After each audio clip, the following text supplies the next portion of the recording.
Hi നമസ്കാരം. നമ്മുടെ ഇന്നത്തെ സ്പെഷ്യൽ വെണ്ടയ്ക്ക ഫ്രൈ ആണ്. നമ്മളെന്നും മെഴുക്കുവരട്ടി വെച്ചും തോരൻ വെച്ചും കറി വെച്ചും ഒക്കെ കഴിക്കുന്നതിന് പകരം ഇതുപോലെ ഒന്ന് ഉണ്ടാക്കി നോക്കുക. ചപ്പാത്തിക്കും ചോറിനും ഒക്കെ അടിപൊളി ഐറ്റമാണ്. ഞാൻ ഇതുപോലെ വെണ്ടയ്ക്കയൊക്കെ കഴുകി എടുത്ത് വെച്ചിട്ടുണ്ട്.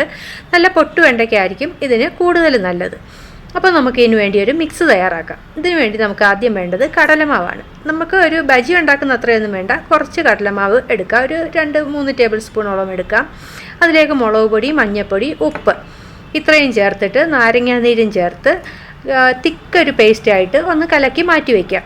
ഒരുപാട് അങ്ങ് വെള്ളം പോലെ ആയി പോകരുത് കേട്ടോ.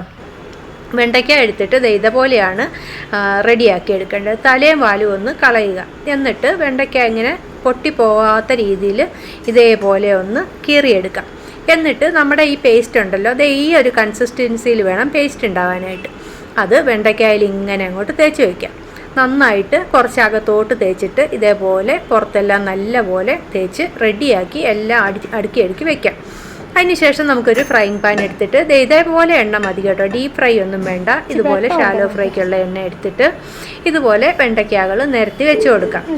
ഇതുപോലെ കുറേ എണ്ണ ഇതിനകത്ത് നമുക്ക് വെക്കാൻ പറ്റും. ഇത്രയേ ഉള്ളൂ, അധികം എണ്ണയൊന്നും ആവത്തില്ല. ഇതുപോലെ വേണേൽ രണ്ടായിട്ട് കീറിയിട്ടും ഇതുപോലെ മാവ് പുരട്ടി വെക്കാം.